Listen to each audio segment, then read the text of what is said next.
हरे Krishna. Gita wisdom series में आप सभी का स्वागत है। आज रशिया, यूक्रेन और आर्मेनिया नॉलेज डे मना रहा है। हम देखते हैं कि हर देश कोई ना कोई एक दिन को सिग्निफाई करके, उसको डेलीगेट करके या डेनिगेट करके वो ये बतलाते हैं कि किस प्रकार से ये दिन नॉलेज का होगा, ये नेशनल टेक्नोलॉजी डे होगा या नेशनल स्पोर्ट्स डे होगा। कुछ दिन पहले भारत में नेशनल स्पोर्ट्स डे था। ये सब क्यों करते हैं? इसके पीछे कारण क्या है?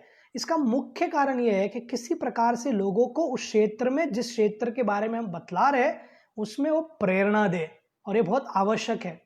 हमने देखा ये 90वें अध्याय के प्रारंभ में जिसे राज विद्या किंग ऑफ ऑल नॉलेज कहा गया है, और पहले 3 श्लोकों में वर्णन किया कि कृष्ण अपने ज्ञान की, जो ज्ञान बताने वाले उसकी स्तुति करते हैं, नॉलेज की स्तुति करते हैं। तो आवश्यक है कि हम नॉलेज लें, परंतु ऐसा नॉलेज, इस जगत में सब नॉलेज लेकर उत्तम बनना बहुत आवश्यक है, परंतु इस जगत से मुक्त होने का जो ज्ञान है, पूर्णता, और अपने आध्यात्मिक जगत जो हमारा रियल होम है, रियल घर है, रियल अपार्टमेंट है या रियल शेल्टर है, वहां पर हम कैसे पहुंचे, इस पर इसकी जानने की आवश्यकता बहुत जरूरी है।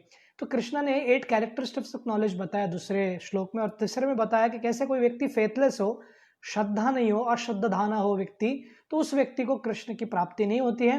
अभी कृष्ण बतलाएंगे कि इस जगत को वो कैसे मेंटेन करते हैं, कैसे क्रिएट करते हैं, और अंत में उनकी इच्छा के अनुसार कैसे इसका विध्वंस करते हैं, डिस्ट्रक्ट करते हैं। तो 4 से 6 के बीच कृष्ण बतलाएंगे कि कैसे मेंटेनेंस कार्य करते हैं। हम देखते हैं कि इस जगत में सबसे टफ टास्क मेंटेनेंस है। क्रिएशन हो जाता है बहुत लोग कार्य में, अर्थात भगवान के कॉन्टेक्स्ट में मत समझिए, परंतु हमारे कॉन्टेक्स्ट में मेंटेनेंस करने के लिए सतोगुण लगता है। तो पूर्ण पुरुषोत्तम भगवान श्री कृष्ण क्रिएट, मेंटेनेंस, और अंत समय आने के बाद इस जगत के, हर जगत के अनुसार वो डिस्ट्रक्ट भी करते हैं। तो कृष्ण कहते हैं कि कैसे वो सब में है, किस प्रकार सब में है, क्या है वो 4 श्लोक में बतलाते हैं। वो कहते हैं, मया ततम इदम सर्वम जगत अव्यक्त मूर्तिना मतस्तानि भूतानि न चाहम तेष्व अवस्थित। वो कहते हैं कि ये पूरे जगत जो है ना, अव्यक्त रूप से मैं हूं, ये सब जगह सर्वव्यापक हूं, और सब जीवात्मा मुझ में है। अर्थात सब जीवात्मा मुझ में का अर्थ क्या है? डिपेंडेंट है, उन पर निर्भर है, और मैं इनमें नहीं हूं। इसका अर्थ क्या है? मैं इन जीवात्मा पर और इस भौतिक जगत पर निर्भर नहीं हूं, मैं स्वतंत्र हूं।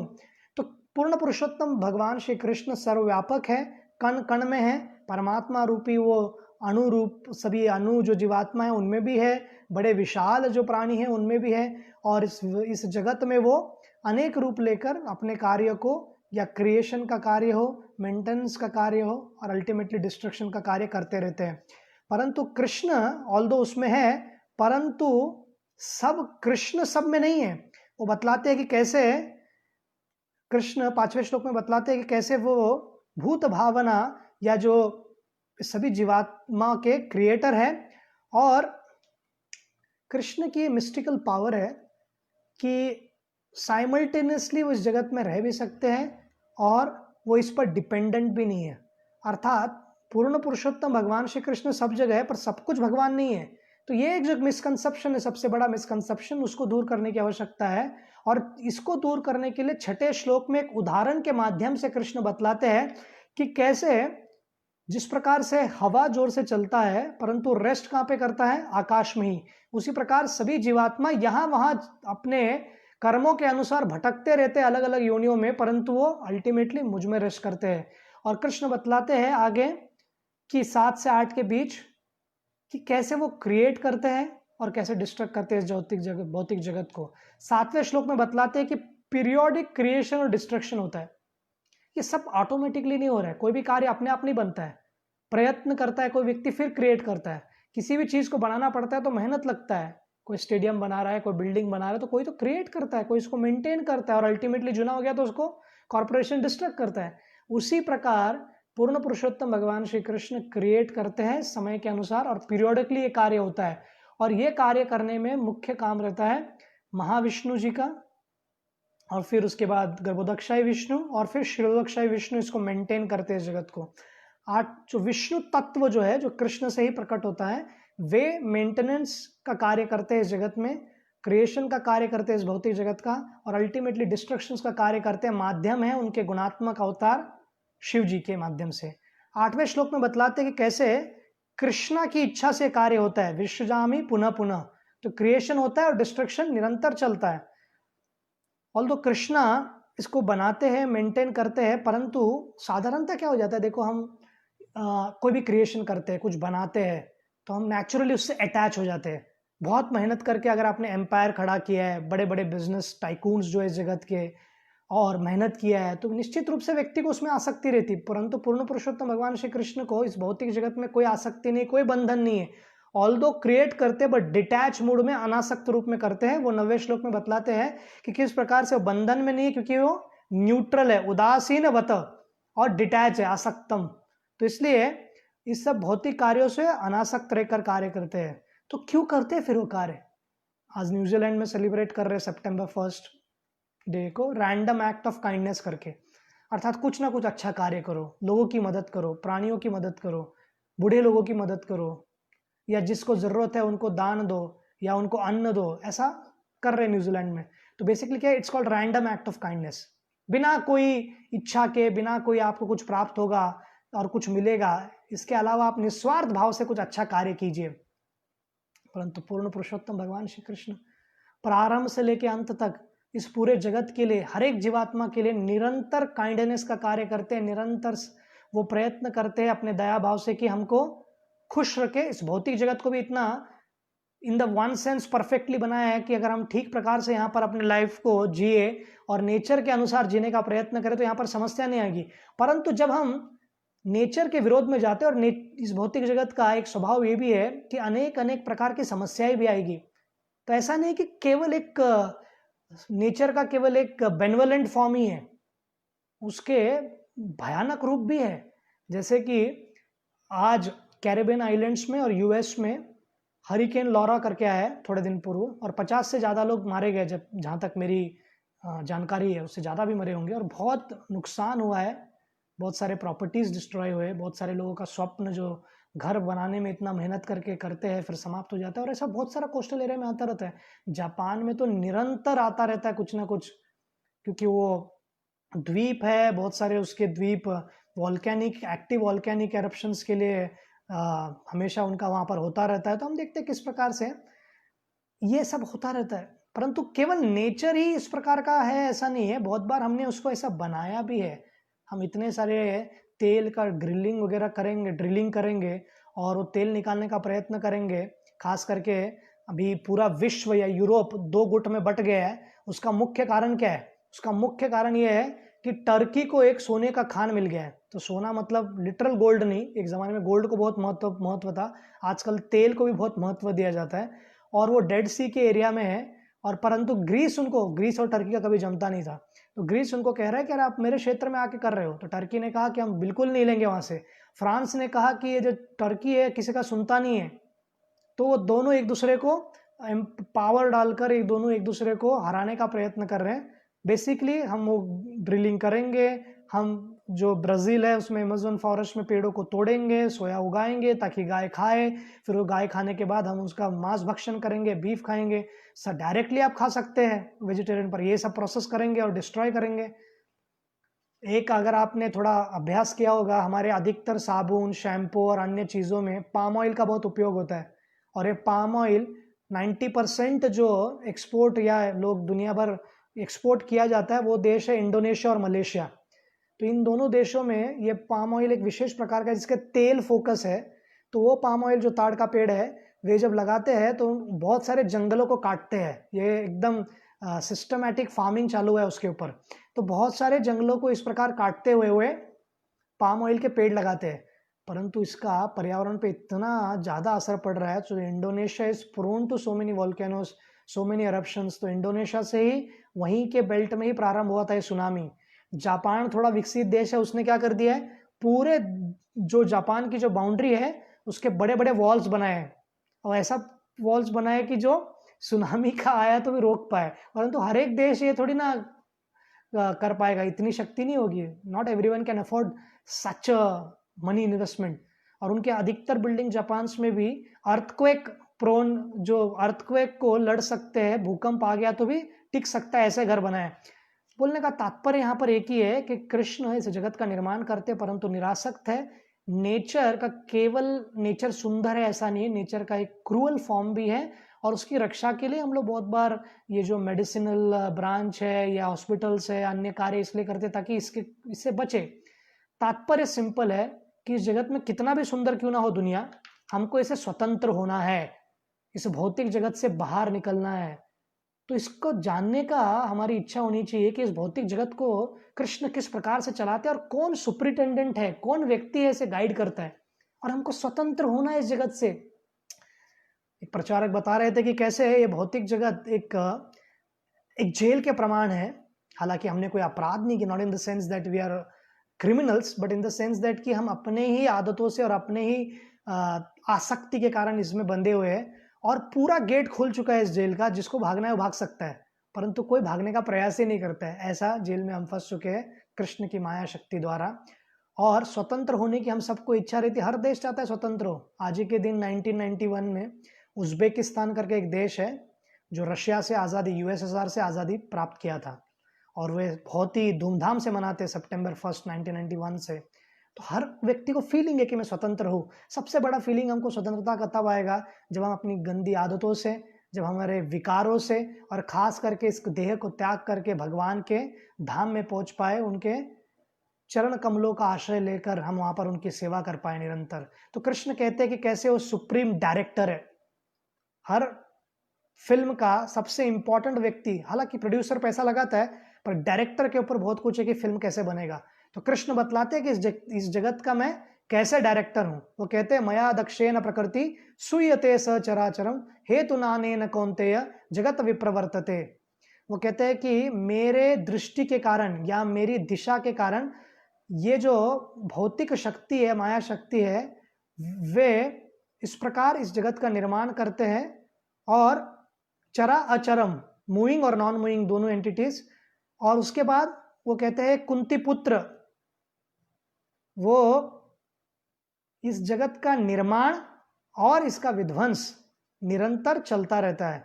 तो भगवान के अनेक अवतार है, जितने पानी में, समुद्र के पानी में बबल्स आ सकता है, जितने वेव्स है, उतना सारा भगवान का अवतार है। और कुछ निम्नलिखित कुछ इंपॉर्टेंट अवतारों की लिस्ट है। उनमें से मैंने जैसे बताया पुरुष अवतार कारणोदक्षाय विष्णु, फिर गर्भोदक्षाय विष्णु, और फिर क्षीरोदक्षाय विष्णु।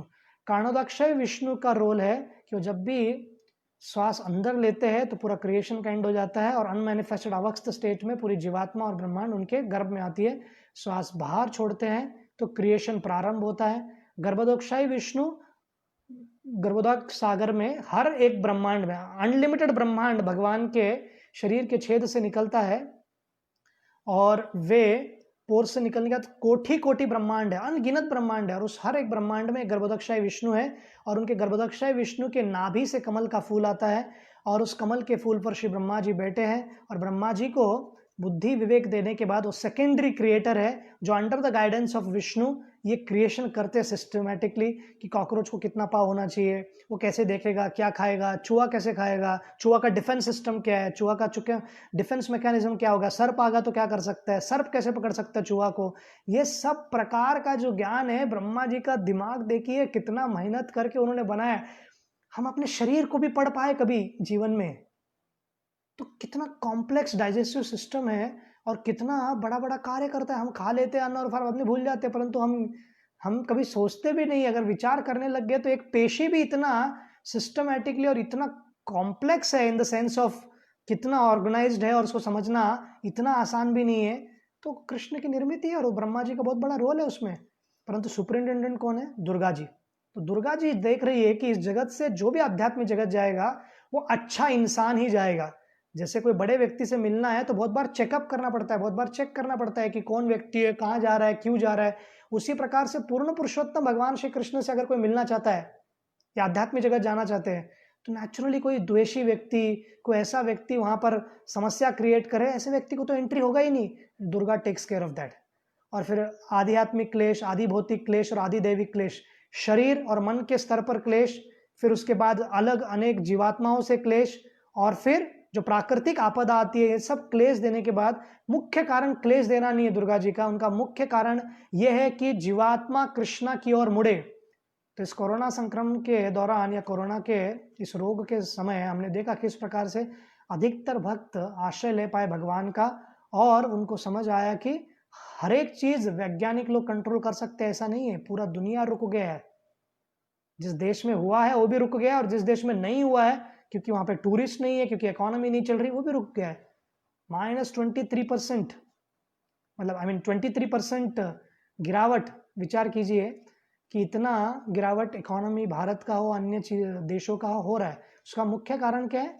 रुक गया है। तो ये आर्टिफिशियल जो इकोनॉमिक सिचुएशन है, मैं नहीं कहता कि ज़रूरी नहीं है, ये बहुत ज़रूरी है, अगर हम इसमें है तो अभी करना ही पड़ेगा। परंतु शिला प्रभुपाद हमेशा कहते थे कि नेचुरल जो लाइफ जी सकता है, सिंपल लिविंग और हाई थिंकिंग, वो बहुत ज़्यादा खुश रह सकता है।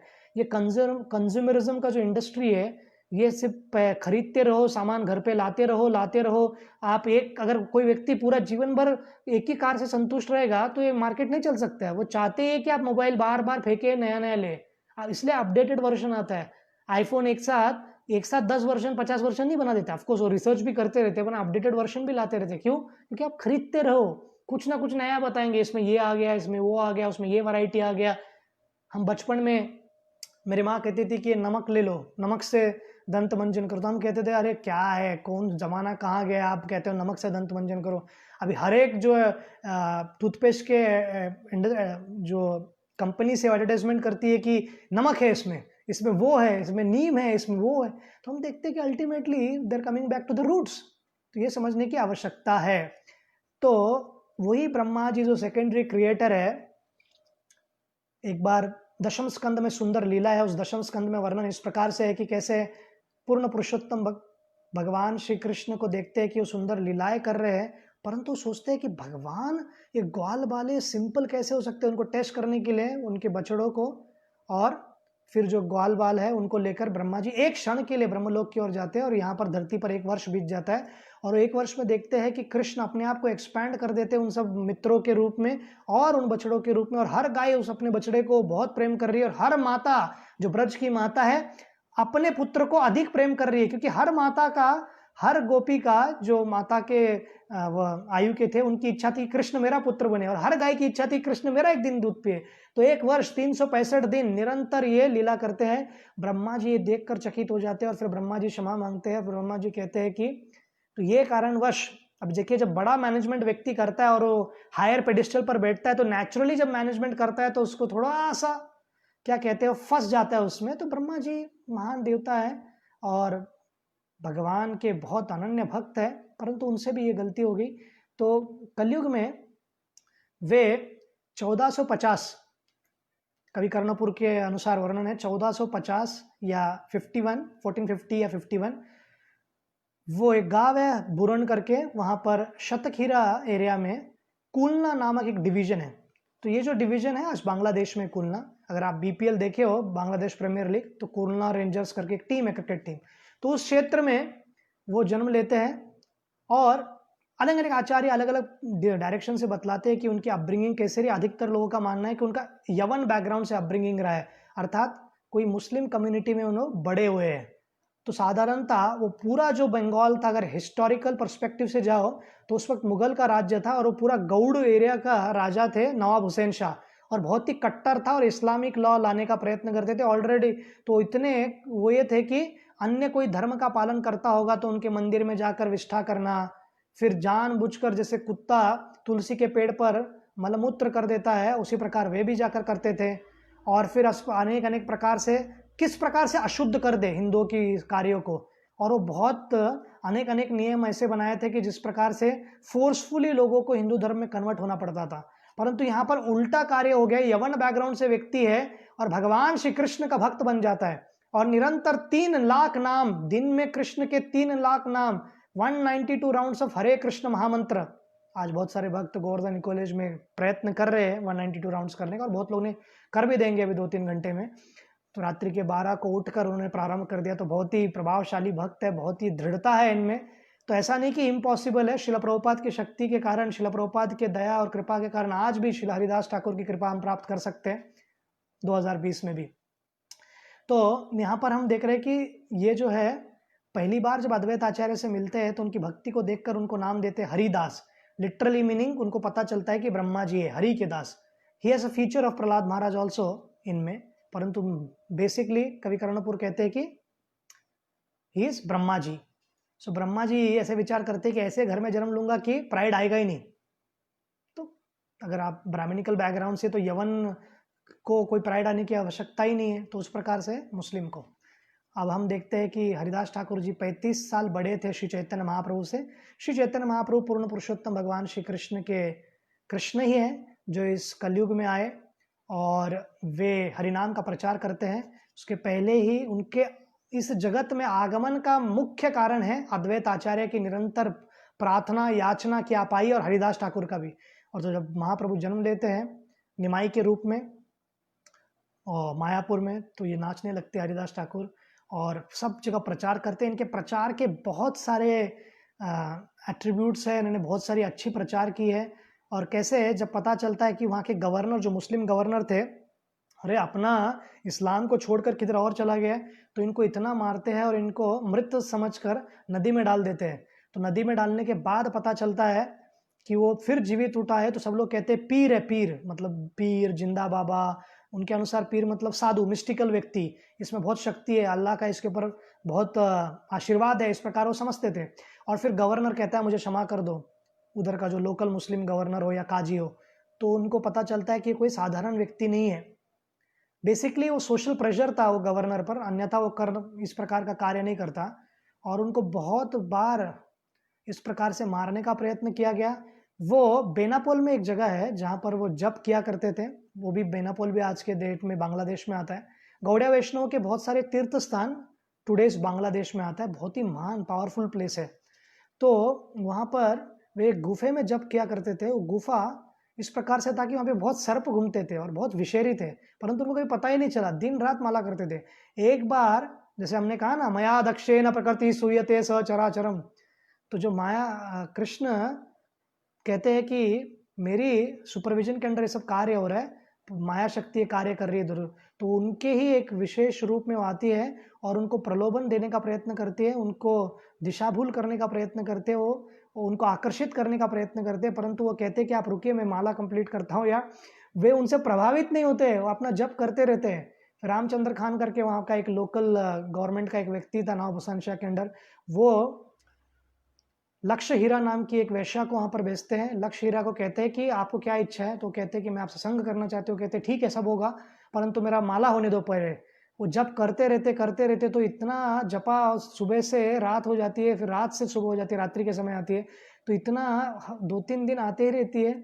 तो निरंतर हरे कृष्ण महामंत्र का महामंत्र सुन के वो भी जप करना प्रारंभ कर देते हैं और बाद में एक महान संत बन जाती है और तुलसी के सामने बैठकर दुनिया को त्याग कर कर वहाँ पर जप करना प्रारंभ कर। इतना ट्रांसफॉर्म कर सकते थे, विचार कीजिए। जो वही ब्रह्मा जी है, तो ब्रह्मा जी जब आश्रय लेते हैं नम्रता पूर्वक, तो इतना सारा ट्रांसफॉर्मेशन हो गया। और हरिदास के रूप में वो इतनी महान भक्ति करते हैं। उन्होंने ही, हरिदास ठाकुर ने नित्यानंद प्रभु के साथ मिलकर सबसे पापी जगाई और मदाई, वही रावण कुंभकर्ण, वही हिरणाक्ष और हिरण्यकशिपु, वही दंतवक्र और शिशुपाल। क्या है ना, भगवान श्री कृष्ण उनको 3 टाइम वो लीला कर उनको राक्षस के रूप में आना था और जय विजय को। परंतु यहाँ पर हम देखते हैं कि कैसे एक एक्सटेंशन मिल गया। जब हम बहुत अच्छा ड्रामा करते हैं तो सब लोग कहते हैं वंस मोर या कुछ, तो भगवान कहते हैं कि एक और बार हो जाए। तो एक और बार जगाई मदाई के रूप में आते हैं। एक्चुअली बेसिकली जगन्नाथ मिश्र और माधव मिश्र नाम ब्राह्मण फैमिली से थे, परंतु बहुत कुसंग करके गंदी आदतों से मिलकर जितना भी ब्रह्मांड में पाप कृत्य कोई किया नहीं होगा सब करते हैं।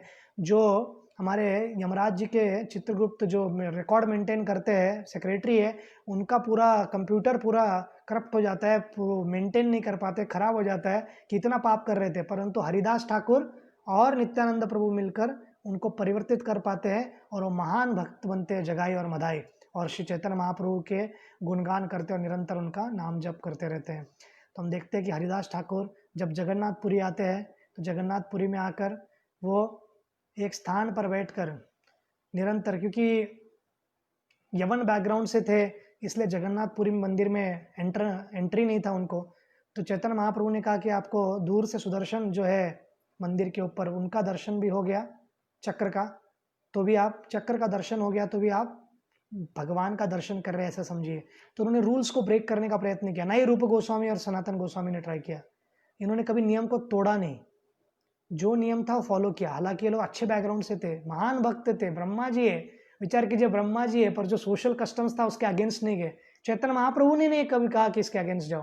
तो जो कल्चरल और सोशल कस्टम्स है, अगर खराब हो बहुत तो कोई प्रॉब्लम नहीं है, परंतु टेम्पल के कोई कस्टम्स है उनको तोड़ने की आवश्यकता नहीं। ऐसा ही करो वैसा ही करो, उससे कुछ नियम होते हैं, उससे कुछ ट्रेडिशंस होते हैं, उसको फॉलो करने की आवश्यकता है। और हरिदास ठाकुर फाइनली जब बहुत वृद्ध हो जाते हैं तो चैतन्य महाप्रभु देखते हैं कि वो निरंतर कीर्तन करते हुए वो जब देह त्याग करते, चैतन्य महाप्रभु उनके शरीर को हाथ में लिए, पुरी के जो अभी बंगाल सागर नाम से जाना जाता है, परंतु भगवान वहाँ पर स्नान करते थे, मतलब वो महान तीर्थ है, और वहीं पर उनके शरीर को धोकर फिर उनको समाधि दिया जाता है। तो महान वैष्णव होते हैं, उनके शरीर को जलाया नहीं जाता है, उनको समाधि दी जाती है। तो वहीं पर रेत में बहुत सारे स्कॉलर्स द्वारा बताया गया कि वहाँ पर उनको समाधि दी गई है। तो इस प्रकार इतना एग्जाम्पलरी लाइफ है हरिदास ठाकुर जी का। हर परिस्थिति में भगवान का नाम निरंतर लेते रहे, कितनी भी कठिन परिस्थिति क्यों ना है, अनेक अनेक प्रकार के प्रलोभन क्यों ना है, कोई मारने का भी प्रयत्न क्यों ना करे, तो जीसस क्राइस्ट का हम उदाहरण बहुत बार देखते हैं कि कैसे वो कृपा देते थे। वो भी एक वैष्णव है, परंतु वैष्णव कोई एक सेक्टेरियन फिनोमेना नहीं है कि केवल हिंदू कस्टम में आता है। वैष्णव मतलब वो व्यक्ति जो भगवान का दास है और बहुत दया है उसको लोगों में उस भगवान के प्रेम को बांटने का। परंतु उनसे भी ज़्यादा एग्जाम्पलरी हरिदास ठाकुर की निरंतर वो उनको क्षमा भी करते रहे, जो व्यक्ति उनको मार रहे थे, जो उनको समस्या पहुंचा रहे थे, और उनके लिए प्रार्थना करते उनके लाइफ को परफेक्ट भी किया। तो हरिदास ठाकुर जी को नामाचार्य कहा का टाइटल दिया श्री चैतन्य महाप्रभु ने वैसे ही नहीं दिया, क्योंकि वो निरंतर भगवान के नाम का रस का आस्वादन कर रहे थे और दूसरों को भी बांट रहे थे, प्रचार कर रहे थे। तो यही हमको करना है, नामे रुचि वैष्णव सेवा जीवे दया। हरिनाम अच्छे से रुचि, हरिनाम में रुचि लेकर निरंतर हमको जप करना है, वैष्णव की सेवा करनी है और फिर जीव की दया करना है। पेड़ जो होता है उसका जो मूल रहता है वो है जो जितना बड़ा पेड़ उतना रूट्स नीचे होना चाहिए। पेड़ बड़ा है और रूट छोटा है तो पेड़ टिकेगा नहीं, हरिकेन की भी आवश्यकता नहीं, अपने आप गिर जाएगा। परंतु